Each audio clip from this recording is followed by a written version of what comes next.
seconds, okay? What I realized in 2014 and 2015 and 2016, 2014 with Eric Garner, Mike Brown, Tamir Rice, 2015 with Freddie Gray, with Sandra Bland, 2016 with in case after case of injustice with Alton Sterling and Philando Castile. What I realized is we kept going to people and asking for justice, demanding justice, begging for justice, marching, protest. They had no intention on ever giving it to us. And so in 2016, this is what I do for the issue that I fight for. So in 2016, we started a new organization called Real Justice, where we decided to change the district attorneys all over the country. So what we realized was we were asking people for justice. It didn't matter how we asked. It didn't matter who we asked. It didn't matter who we got to ask them. It didn't matter if we shut down highway. None of that mattered to them. They literally didn't care. So we decided to start an organization to replace them. The last person we elected was the new district attorney of San Francisco, Chesa Boudin. And let me say about Chesa, Chesa's one of the most righteous, compassionate human beings on planet Earth. Like, I believe in him that much. And I'm like slow to believe in people. You may not know his story, but it's a profound story. His father is still incarcerated. His parents were convicted of murder when he was a baby. And his father will, in all likelihood, die in prison.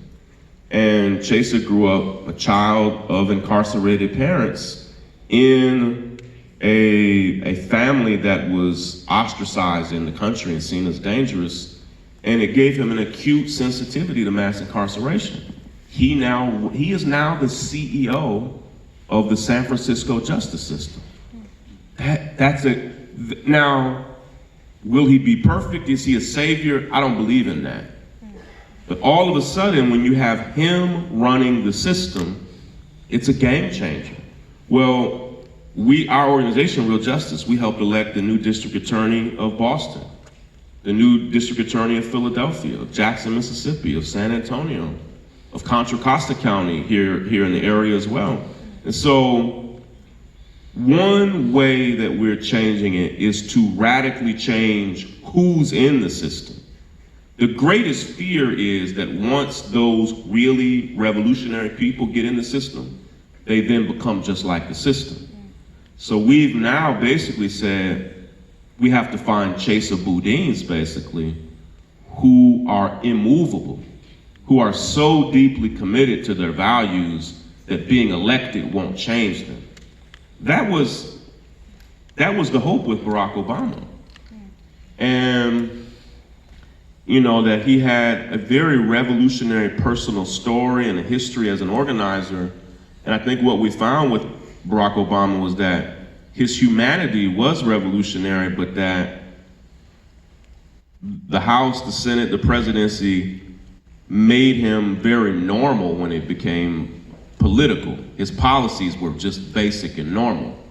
And it's part of why I do support Bernie Sanders for the same reason that I supported Chesa Boudin, because like I'm trying to find people who, like, no matter how much you squeeze them, if he loses, he's still gonna believe it. Like I like to support people who were fighting for certain things before they even ran for office. And the greatest way you can tell who actually believes something is when they stop running for president, that they just stop even caring about all the stuff they said they cared about. I mean, I'm not embarrassed to say, Hillary Clinton said there were like 150 things she cared about when she was running for president. She's not fighting for that stuff. Like, she's not out there, she's not on the front lines fighting for that. She didn't really care about it. She only cared about it if she was elected. Like, I want to find people who care about it whether they get elected or not. It's just in their bones. So there are political leaders all over the country that give me hope. There are, in all of Congress, there are about 15 badass Congress people and 400 bums. But those 15, I'm like, oh, you're different. This is how you're gonna do it. And so those 15 but can we make that 15 30? Can we make that? And then beyond electoral politics, some of the greatest change I see happening in the country right now is not even by politicians. It's by people who are building businesses and organizations and companies and initiatives that are doing revolutionary work outside of all of that. They just said, I'm not even beholden to any of those systems. I'll just build it on my own. And in some ways, that's what I'm trying. I started a company called the North Star, where we just said, hey, we don't need anybody's money. We fund it ourselves. We're funded by our members. We can tell stories however we want to tell them. We don't even have investors. It's just completely self-funded. So we get to say what we want and do what we want. I can take a dig at Hillary Clinton and not feel like, oh, the man is gonna fire me, because there is no man to fire me. Yeah. And so, just giving you a glimpse into the things that keep me hopeful in some ways, Yeah, thank you, man. Yeah.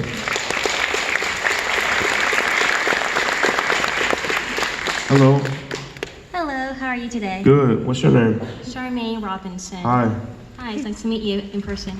So you touched on a lot of my questions, so I kind of formulated a new question in mind.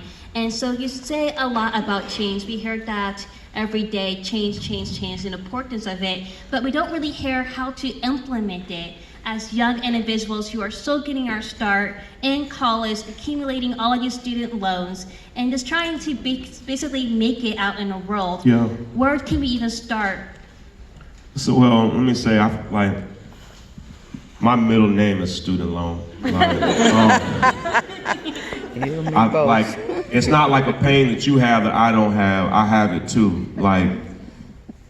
Again, it's why I'm supporting somebody who says, yeah, we should cancel all of that. Yeah. In fact, I don't know if you understand this. When I travel the world, I have to literally explain to people what student loans are. Most developed countries, they can't even fathom the concept. There is no student loan. It's your college is like 13th grade, 14th grade, 15th grade, 16th grade. That's all we're trying to, we're not saying something radical, we're just saying, yeah, the government should pay for 13 through 16. It's not that crazy. Most of the world already does it. I don't think you would know me. What year are you in college? I'm a first-year master's student. I don't think you would know me had I not been able to be a student leader in college. I talk about this in my book, I was mainly a failure as a student leader. But I learned so much, failing time after time after time. I have failed a lot as an adult leader. I've trended 55 times on social media, often over failures and mistakes. It's because I stay in the fight. That's right. And even after I fail, I swear to you, I try my best to learn from the mistake and go right back at it and try again and again. While you are a student, it's a wonderful opportunity to try to lead something on a smaller scale. Just a quick answer. As a student, I learned how to manage an organization's budget. I learned how to run a meeting of 5 people, of 10 people. By the time I graduated college, I knew how to run meetings. I knew how to set and manage budgets. I knew how to speak on a microphone. By the time I graduated college, I had been on the mic 50 times. And so when I finally left and then went out, and it's not that college is not the real world, but in some ways it's a dry run. It gives you an opportunity to kind of experiment, to test your skills, to grow and get better. I could tell, I went to Morehouse College, a small black college for men in Atlanta, and it was a highly experiential moment where our campus was basic, and there were very few scholarships and all of that stuff, but we did it. And when Morehouse students would get to Harvard, Yale, or Princeton, or anywhere else, they would regularly outshine all of the other students just because they had deep practical experiences. at Morehouse, like at a predominantly white institution, if you're a black student, you get to be the head of the Black Student Union. At Morehouse, you're the head of the science club, the math club, the business club. You're the head of we had a California club for all the Californians. Like, whatever club you had, if you were black, you were head of all the clubs. But if you go to a predominantly white institution, you get to be the head of the black club.